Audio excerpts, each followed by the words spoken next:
Bismillahirrahmanirrahim. Assalamualaikum warahmatullahi wabarakatuh.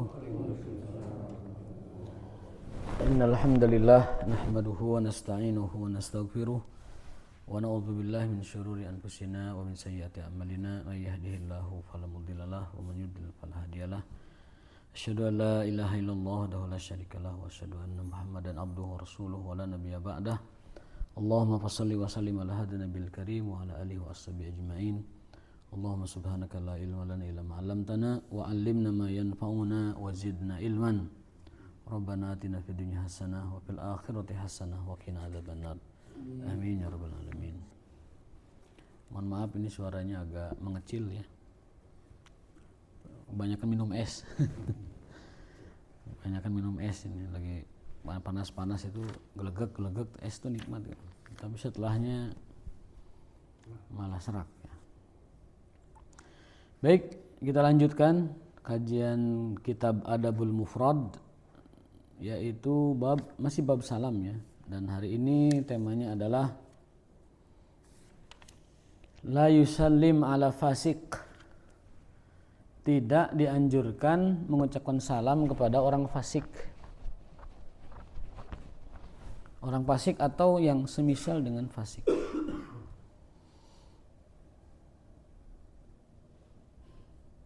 Nah, apalagi kafir. Tapi sebelumnya ini ada hadis mungkin belum dibaca ya. Sebelumnya dulu ada hadis sebelumnya yang belum dibaca. Dari Abdullah bin Amr bahwasanya ada seseorang bertanya kepada Rasulullah SAW, ayyul islami khairun, Islam seperti apa yang paling baik? Ternyata jawaban Nabi bukan yang paling banyak sholatnya. Nah, sholat maka pasti wajib dan juga standar seorang muslim lah. Ayyul islami khairun, Islam seperti apa yang paling baik, yang paling afdol? Nabi menjawab, tut'imu ta'am, kamu memberi makan. Wa tuqri'us salam ala man arafta wa man lam ta'rif. Yang kedua, kamu mengucapkan salam pada orang yang kau kenal dan yang tidak kau kenal. Jadi itu menandakan kebaikan Islam seseorang atau sebaliknya. Jadi kalau kita ingin dikategorikan sebagai orang yang paling baik Islamnya, al-islamu al-afdal atau ayyul islami khairun, maka tuqri'us salam, kau sampaikan salam, bacakan salam, ucapkan salam alaman arafta, pada orang yang kau kenal, wa man lam ta'rif, dan orang yang tidak kau kenal. Nah, kita sekarang itu kan masih terbatas mengucapkan salam kepada yang kita kenal saja, kebanyakan. Kalau tidak kenal kita tidak salam. Nah, ini kalau kita ingin mengupgrade kualitas keislaman kita adalah dengan tuqri'us salam, bacakan salam kata Rasulullah SAW ya, itu kepada yang kau kenal dan kau tahu yang tidak kenal. Dan ini pertanda bahwa syiar Islam itu tumbuh di sebuah tempat atau tidak itu ketika orang yang diucapkan salam itu bukan sekedar kepada yang diketahui, dikenal, tetapi juga kepada yang tidak diketahui atau tidak dikenal oleh kita. Itu menunjukkan bahwa syiar Islam di situ itu memang bagus gitu. Ya, itu kemarin hadis yang kelewat di bab tersebut. Berikutnya, ini masih tentang kaitan dengan bab salam ya. Nahan Nabi SAW, Abu Hurairah meriwayatkan bahwasanya Rasulullah SAW melarang al-afniyati was-su'udat ayyujlasa fiha, untuk duduk-duduk ya, untuk nongkrong-nongkrong, untuk kongkow-kongkow, al-afniyah, di halaman-halaman rumah, di taman-taman, di halaman, taman, apalagi biasanya ya di tempat-tempat penongkrongan lah. Itu hukum asalnya itu dilarang. Dilarang. Nabi SAW dzalik. Was-su'udat, dan tempat-tempat tinggi. Kalau ada kursi tinggi meja tinggi, apalagi nih, tribun, apalagi. Pokoknya tempat-tempat yang duduk-duduk di tempat tinggi itu, hukum asalnya itu dilarang. An yujlasa, untuk duduk fiha, di atasnya. Jadi nongkrong di taman, nongkrong di halaman rumah, nongkrong di taman sebuah tempat atau di tempat yang tinggi, itu hukum asalnya dilarang. Yang sifatnya mengganggu orang. Pokoknya yang sifatnya nggak ada gunanya, yang sifatnya bisa mengganggu orang, mungkin bisa juga tidak ada faedahnya. Kan daripada nongkrong kan lebih baik melakukan hal yang manfaat. Buang-buang waktu.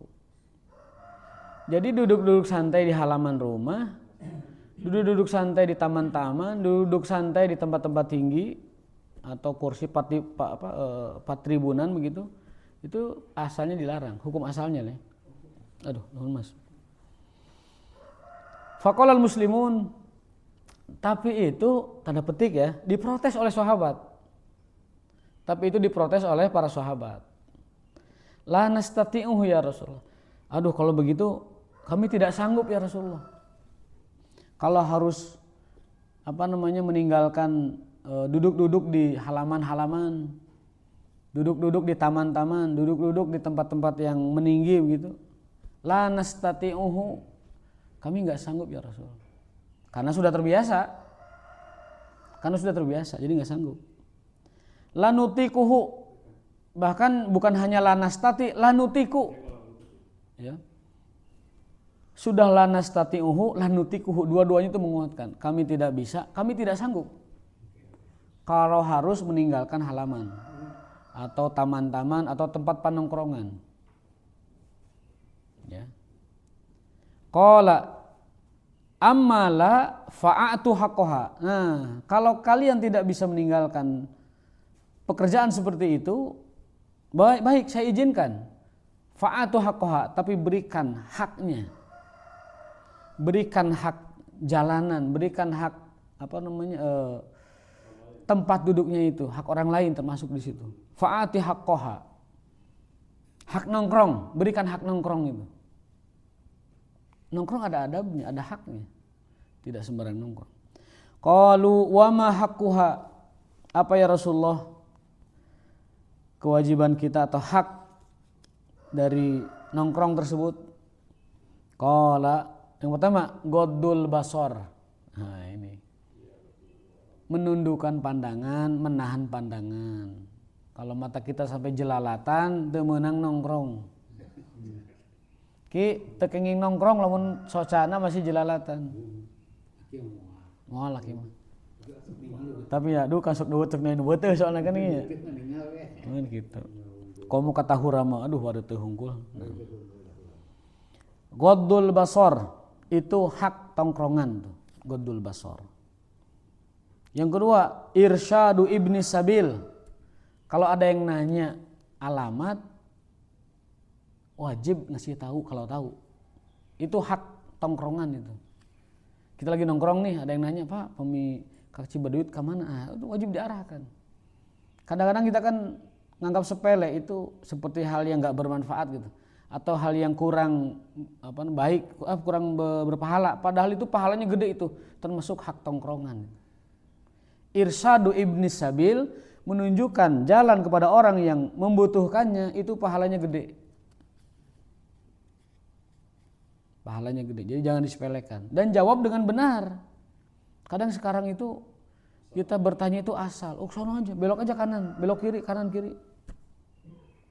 Kadang ada yang sok tahu, kalau di kota besar tuh sok tahu, bukan orang situ nunjukin jalan, sono kali Pak, nyasab ke mana-mana, bensin seep, waktu seep, nyasab ya pun. Maka Google Map itu pahalanya gede banget, kalau ikhlas tuh yang bikin. Malah bikinnya, pokoknya Google Map itu kalau bikinnya ikhlas karena Allah itu pahalanya gede banget. Irsyadu ibni sabil, menunjukkan orang yang butuh alamat, butuh jalanan. Itu hak tongkrongan yang kedua. Yang ketiga, tasmitul atis idza hamidallah. Yaitu kalau di majelis itu ada yang bersin, ucapkan alhamdulillah yarhamukallah. Itu termasuk hakku apa itu? Hak tongkrongan. Dan yang ke berapa? 1, 2, 3, yang keempat waraddu tahiyah. Apa ini? Raddu tahiyah itu menjawab, membalas sapaan salam. Jadi kalau kita nongkrong, kata Nabi, "Na'am, tafadhol, silakan, dibolehkan." Silakan, tapi satu, penuhi haknya. Yang pertama godul basor, tahan pandangan, jaga pandangan. Yang kedua adalah tunjukin kalau ada orang yang butuh alamat. Yang ketiga adalah mengucapkan alhamdulillah dan yarhamukallah kalau bersin. Yang keempat raddu tahiyah, menjawab ucapan salam. Jadi boleh nongkrong-nongkrong tapi salamnya juga dijaga. Assalamualaikum, waalaikumsalam. Tetap itu tidak menghilangkan itu. Faktanya kita kalau lagi di kafe kadang mengucapkan salam tuh seperti malu gitu. Assalamualaikum, waalaikumsalam, kan itu jarang terjadi gitu. Jarang terjadi. Biasanya dengan sapaan-sapaan yang bukan tahiyatus salam, Bro, bro, 3 gelasnya, orang 3 gelas kadeta, bro, gitu. Atau di tempat-tempat panongkrongan pinggir jalan misalkan, atau di taman-taman, atau di halaman rumah, jarang orang yang menjaga ini hakus salam, ini hak berucap dan menjawab salam. Kalau ini dilakukan, Nabi mengizinkan kita nongkrong. Assalamualaikum, waalaikumsalam. Itu boleh. Kalau bisa menjaga itu berarti boleh untuk beraktivitas seperti itu.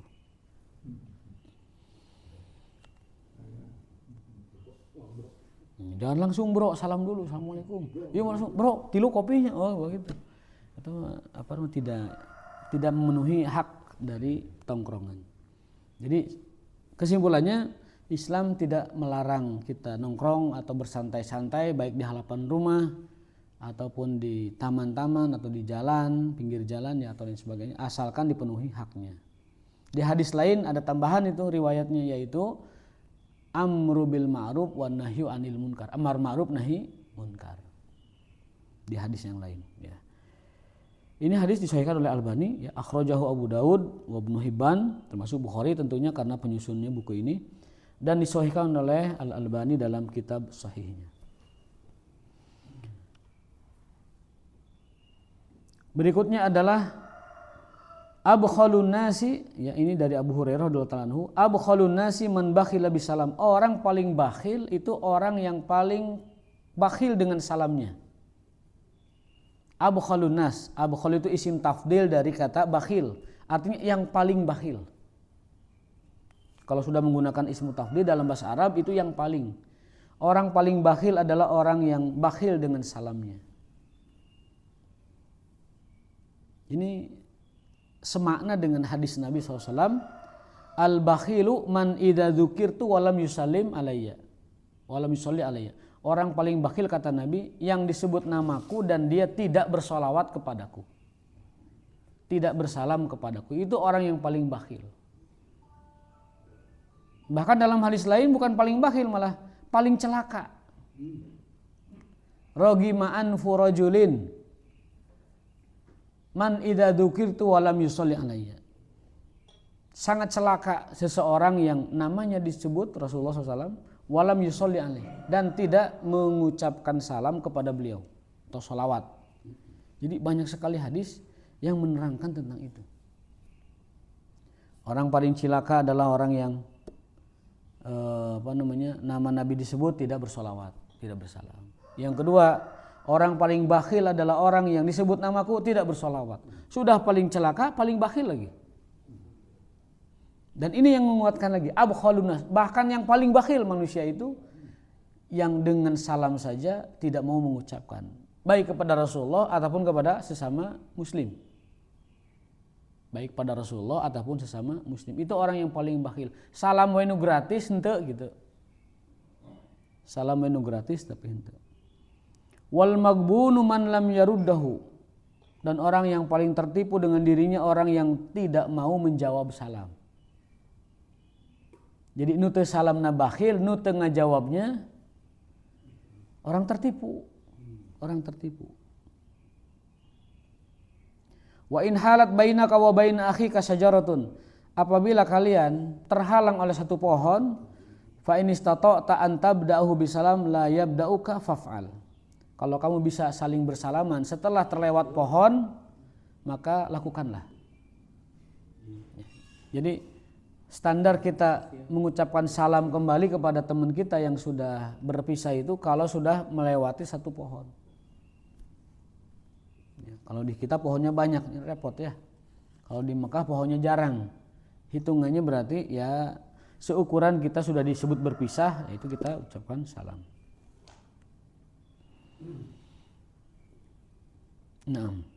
Nah sekarang bab tentang la yusallim ala fasik. Tidak dianjurkan mengucap salam kepada orang fasik.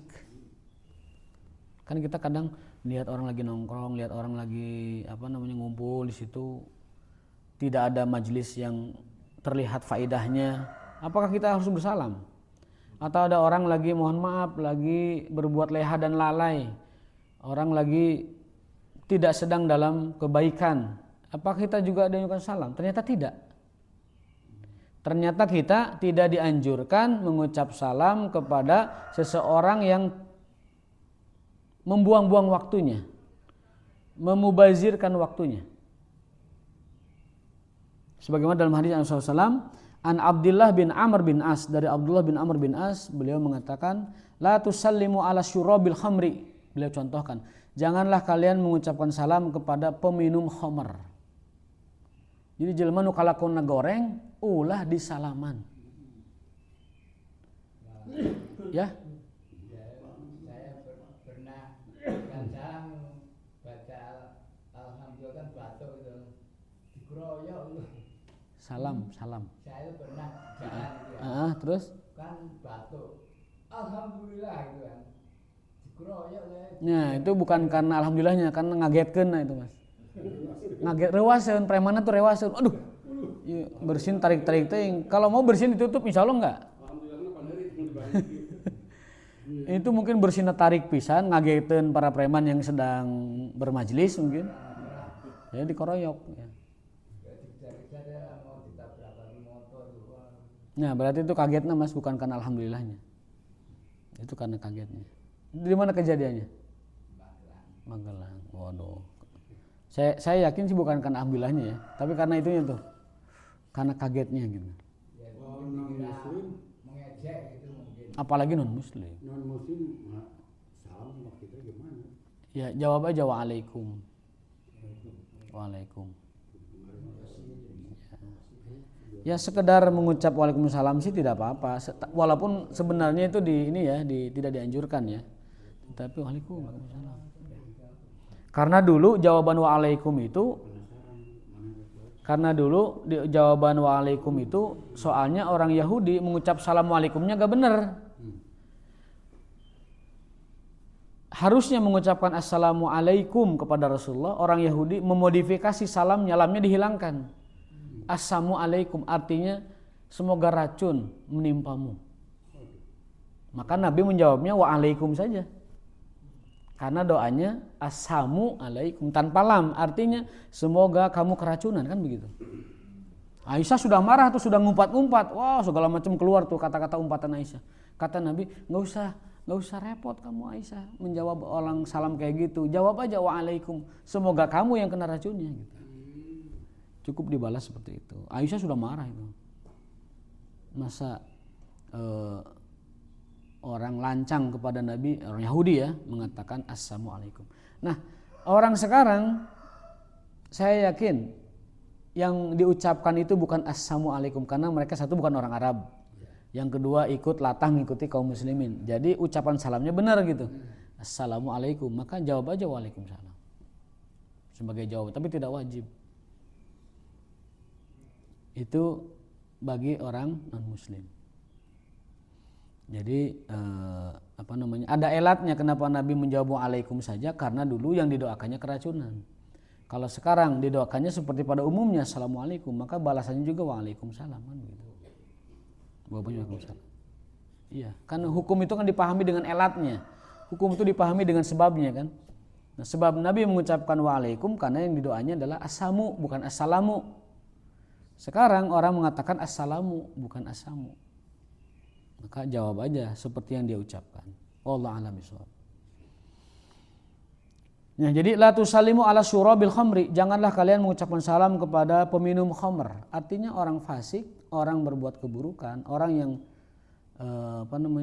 melakukan pelanggaran tidak usah mengucapkan salam. Lewat aja udah.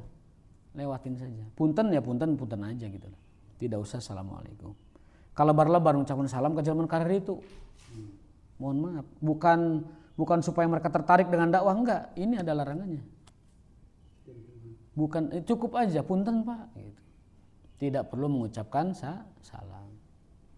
Sampai Imam Bukhari menyusunya bab la yusallimu ala fasik. Tidak dianjurkan mengucapkan salam kepada orang fasik. Orang fasik itu apa? Orang fasik itu orang yang melanggar ketentuan Allah. Orang yang tidak patuh pada perintah agama dan tidak patuh pada larangan agama, itu orang fasik. Definisinya itu fasik. La yamtasil bi amrillah wa la yamtani an maharimallah, maharimillah. Berikutnya, hadatsana Muhammad bin Mahbub wa Mu'alla wa Arim qalu hadatsana Abu Awanah an Qatadah anil Hasan qala laisa bainaka wa bainal fasiki hurmatun. Tidak ada antara dirimu dengan orang fasik kehormatan. Artinya teu meunang ngahormatan jelma fasik. Tidak boleh menghormati orang fasik. Karena masuk koruptor itu orang fasik itu. Kenapa? Karena melanggar larangan Allah yang paling besar apa? Memakan harta amanah Allah untuk masyarakat.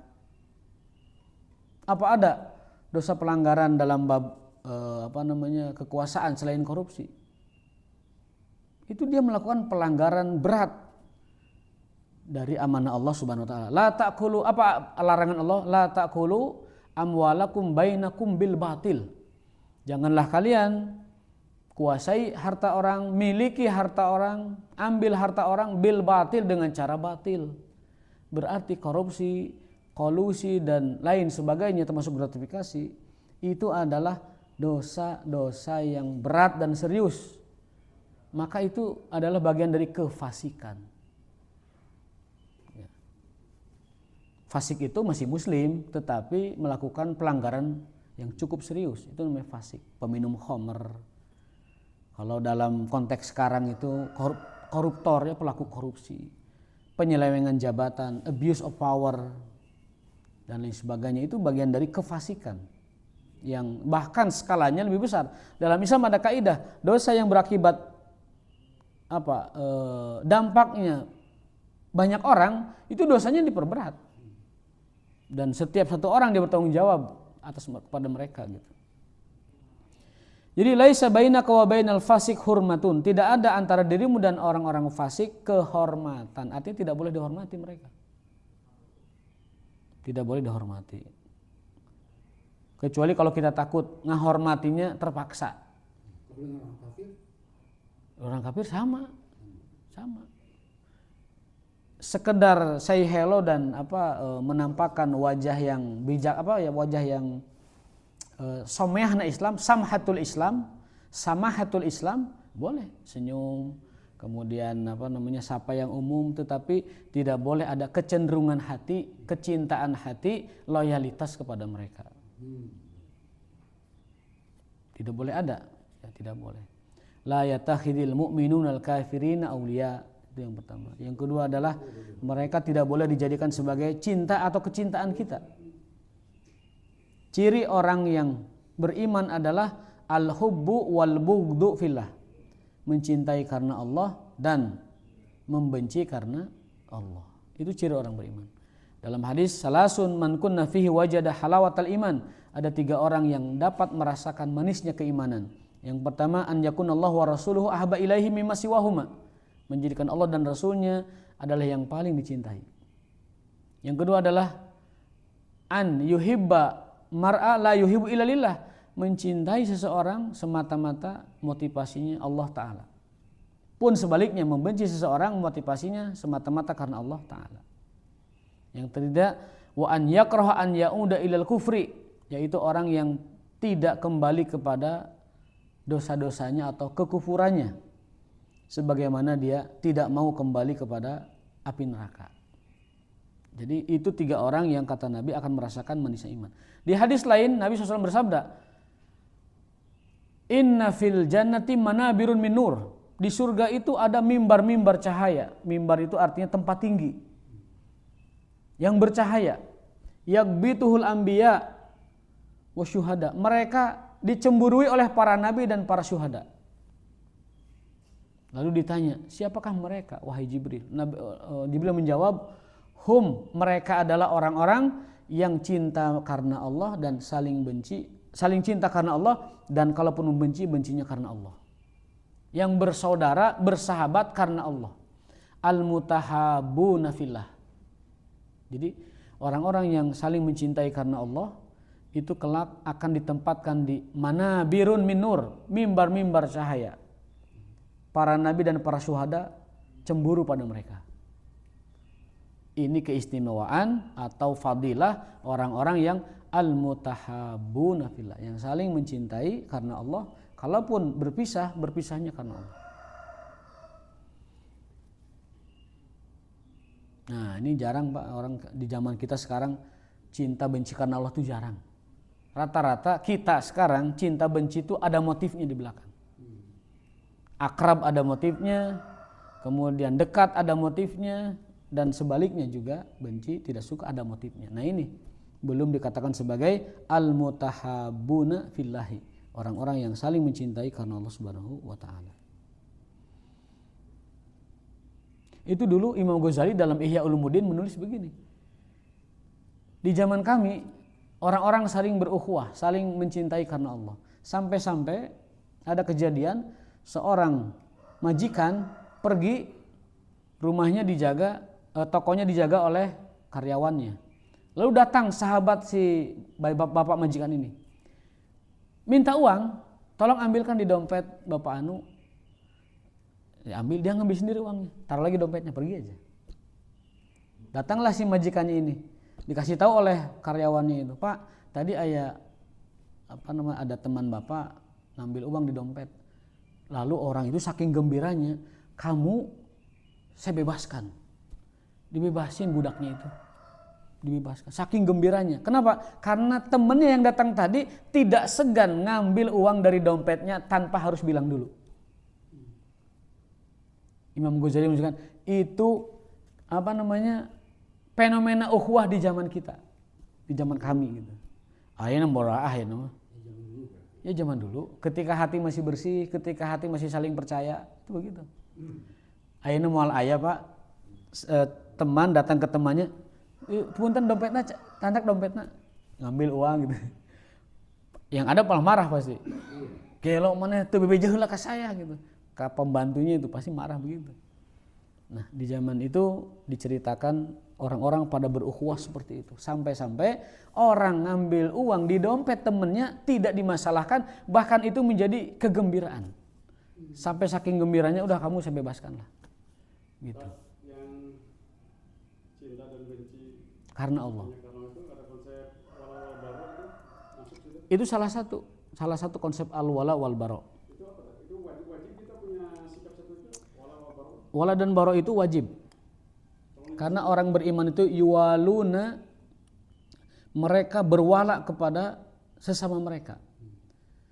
Al-mu'minuna ba'duhum awliya'u ba'din. Orang-orang beriman itu adalah aulia, adalah loyalis bagi sesama mereka. Wal munafikun ba'duhum awliya'u ba'din, dan orang munafik juga adalah loyalis sesama mereka. Itu ayat, itu ada 2 ayat yang menceritakan bahwa, yang menyebutkan bahwa sesama orang beriman saling berwala, saling loyal.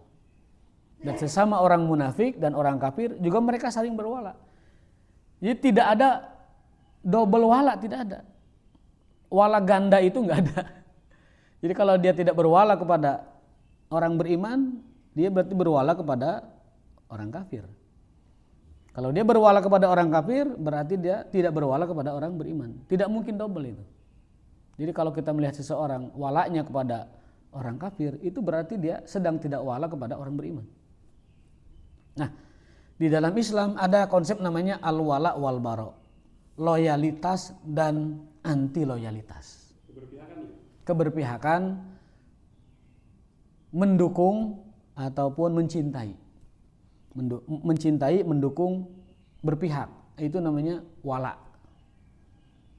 Kata para ulama, kalau rukun Islam itu ada 6, yang keenamnya itu adalah al-amru bil ma'ruf wa nahy anil munkar, dan diantara bagiannya itu adalah al-wala wal bara.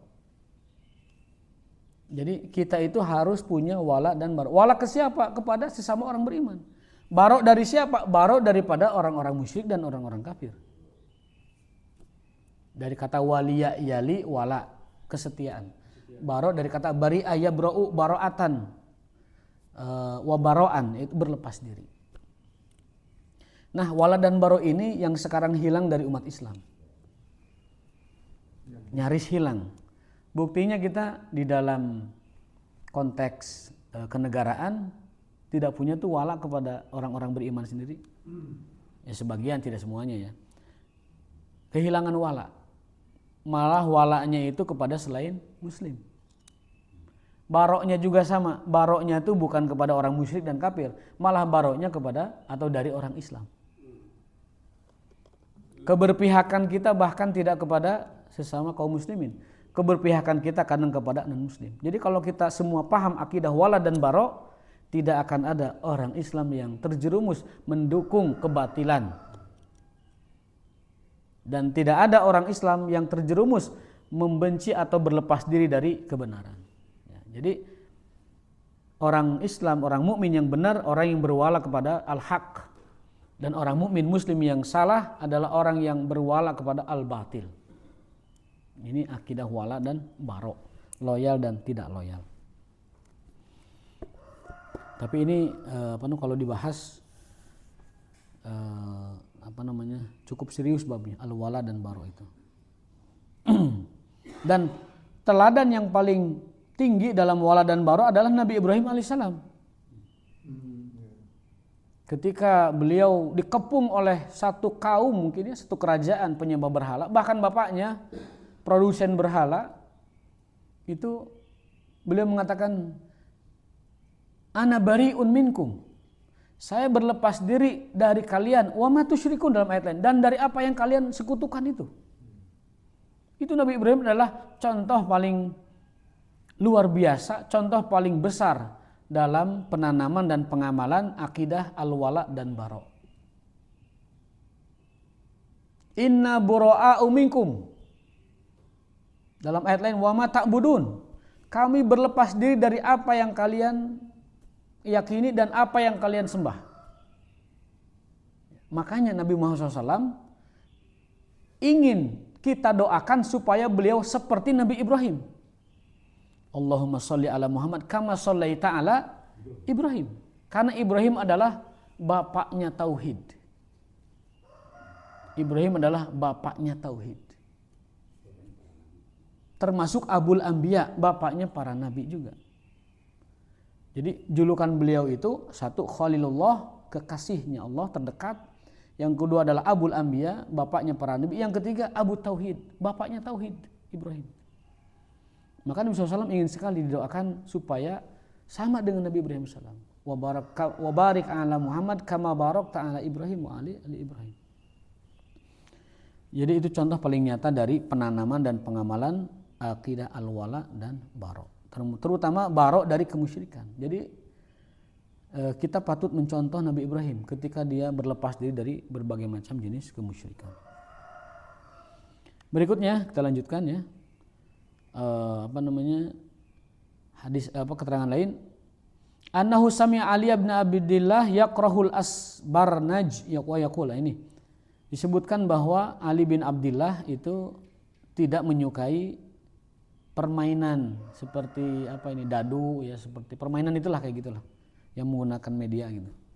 Wa yaqulu la tusallimu ala man la'iba biha, jangan kau ucapkan salam kepada para pemain dadu, pemain remi, pemain gapleh, tidak usah salam gitu maksudnya. Tidak usah mengucapkan salam kepada orang-orang yang sedang main seperti itu, atau kepada para pemain itu. alaman laiba biha, kepada orang-orang ya yang bermain dengan itu. Wahya minal maisir, karena itu bagian dari apa? Judi. Maisir. Ya.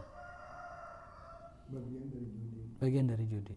Kalaupun tidak pakai uang itu bagian dari tahapannya. Bagian dari tahapannya. Walaupun tidak dapat uang, tapi yang dicari kepuasan tetap itu bagian dari jenis itu gitu.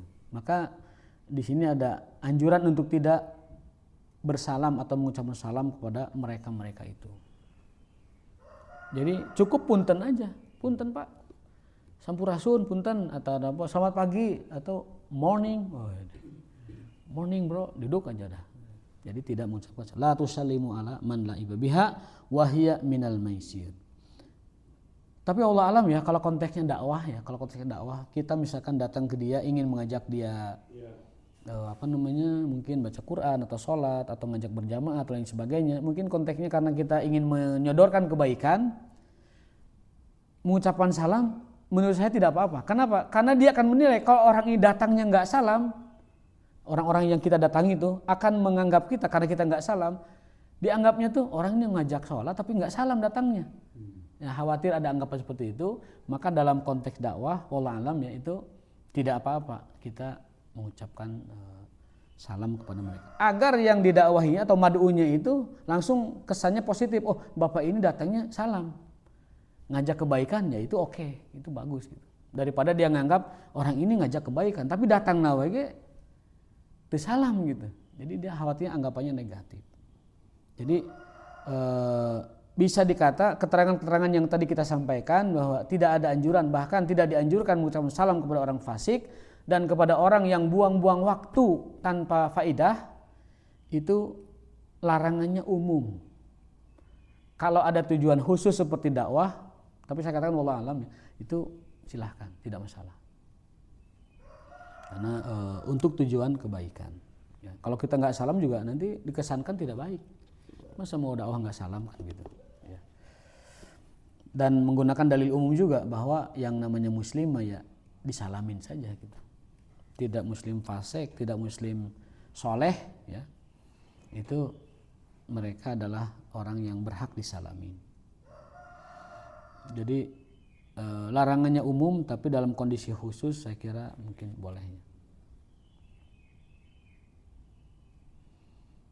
Bab man taraka salam alal mutakhalliq wa ashabil ma'asi. Bab tentang meninggalkan salam atau tidak melakukan salam alal mutakhalliq, orang yang berakhlak buruk, wa ashabil ma'asi, dan pelaku maksiat. Nah, ini lebih jentrek lagi nih. Hadisnya derajatnya hasan. Hasan itu di atas dhaif, di bawah sahih, dan digunakan sebagai hujah, sebagai argumen atau dasar dari hukum. An Ali bin Abi Thalib, dari Ali bin Abi Thalib radhiyallahu anhu, qala marron Nabi alaihi salatu wasallam, Nabi SAW pernah lewat melalui ala qaumin, satu kelompok, fihim rajulun, dari kelompok itu ada satu orang mutakhallikun, yang akhlaknya buruk. Jadi ada perkumpulan orang, Nabi datang ke situ, dari sekumpulan orang itu ada satu orang yang perilakunya buruk, goreng akhlak. Fanadhara ilaihim wasallama alaihim, Nabi menyalami semuanya dan mengucapkan salam semuanya kecuali orang tadi, satu orang. Jadi kita boleh melewati tidak menyalami seseorang yang akhlaknya buruk. Ada 10 orang berkelompok, lalu kita salami yang 9, satu kita hindari, boleh. Asalkan orang itu mutakhallikun, berakhlak buruk, wa ashabul ma'asi, pelaku maksiat. Dan memang tadi pelaku maksiat tidak usah dihormati, kan ada kaidah tadi. Tidak ada antara kita dengan pelaku maksiat kehormatan. Nah, parahnya Pak, yang model begini sekarang itu malah dipraktekannya dalam aspek politik. Ada orang naik ke stadion mau mengucapkan salam karena tim daerahnya menang, tidak disalamin Pak. Kejadian itu kan di Senayan, di GBK itu kan. Tidak boleh menyalami. Enggak ada konteks di kita hal seperti ini dipraktekkan dalam aspek politik gitu. Seseorang tokoh karena dia tidak disukai tidak disalamin. Itu enggak boleh seperti itu. Dilarang. Si fulan tidak menyalami si fulan gara-gara aspek politik itu enggak boleh. Paham Pak ya? Enggak boleh. Tapi kalau alasannya karena orang itu adalah kelakuannya, akhlaknya buruk atau sahibul maksiat, boleh. Gitu. Jadi kita boleh melewati tidak menyalami orang yang kita tahu dia pelaku maksiat, lewat aja. Ada orang ngumpul 5 orang, satu dari mereka itu ashabul maksiat, pelaku maksiat atau mutakhalik bi akhlaqi sayyi'ah, orang yang berakhlak buruk. Sebagaimana Nabi SAW melakukan, Nabi menyalami semua orang dan melewati satu orang yang mutakhalik, orang yang akhlaknya buruk, yang oleh Nabi diyakini akhlak orang ini buruk. Wah, ashabul ma'asi, dan pelaku maksiat. Jadi kita boleh menyalami semua orang dan melewati satu atau 2 orang kalau kita yakin dia itu pelaku maksiat atau mutakhalik, kelakuannya buruk. Gitu. Tapi sayangnya di kita dipraktekannya itu dalam bidang politik gitu. Padahal orangnya baik, orangnya santun, orangnya mungkin bijak, pintar, tidak disalamin. Gara-gara pilihan politiknya berbeda, gara-gara tidak pro kepada dia. Nah, itu salah itu, Mas. Itu masalah. Yang boleh tidak disalamin itu kalau orangnya tadi mutakhalik dan ashabul ma'asi. Wasallama alaihim, Nabi menyalami semua orang, wa a'rada anir rajul, dan melewati satu orang yang beliau anggap itu pelaku maksiat. Faqala rajul, a'radta anni, orang itu tidak terima dan menegur Nabi. A'radta anni, engkau tidak menyalami saya. Faqala, Nabi menjawab, baina ainaihi jamratun, di matanya ada jamroh. Apa jamroh itu? Bara api. Jadi pelaku maksiat itu terlihat dari matanya. Ahli maksiat terlihat dari matanya. Kata Nabi, bainahu wa baina ainihi jamroh. Jamroh itu bara api. Makanya ada hadis, di dalam hadis itu orang yang istiqomah di akhir zaman kal mumsik ala jamroh, seperti orang megang bara api. Dipegang panas, dilepas hilang. Orang-orang yang istiqomah di atas sunnah kelak akhir zaman bagaikan pegang bara api. Orang yang istiqomah konsisten dalam kebenaran, konsisten dalam al-haq, konsisten dalam kebaikan seperti megang bara api. Digenggam panas, panas itu dalam arti kata dicibir, disindir, dicela, digogoreng, dituduh-tuduh. Itu bagaikan pegang bara api. Sok sekarang orang menjalankan syariat Islam bagai bara api, Pak. Dituduh radikal, dituduh fundamentalis, dituduh fanatik, dituduh primitif, dituduh jumud, dituduh kadur, segala macam, dituduh macam-macam. Hanya sekedar megang al-haq. Maka kata Nabi kelak di akhir zaman pemegang kebenaran bagaikan penggenggam bara api. Dipegang enggak kuat, dilepaskan hilang. Gitu. Nah, itu ada kata jamroh. Di sini kata jamroh disebut lagi. Kata Nabi SAW kepada orang yang tidak islami, baina ainaihi jamroh, di matanya ada bara api. Jadi pelaku maksiat terlihat dari matanya. Merah mungkin juga. Pokoknya matanya tuh ada sesuatu lah. Ada sesuatu di balik matanya. Itu kayak lagu Jamrun ya. Jadi ada sesuatu di balik matanya. Darajatul hadis hasan. Hadis ini derajatnya hasan, diriwayatkan oleh Ali bin Abi Thalib dari Rasulullah SAW, dan Imam Albani menghasankannya. Tabrani juga meriwayatkan dalam Al-Awsat, ya, dan derajatnya adalah hasan menurut para ulama.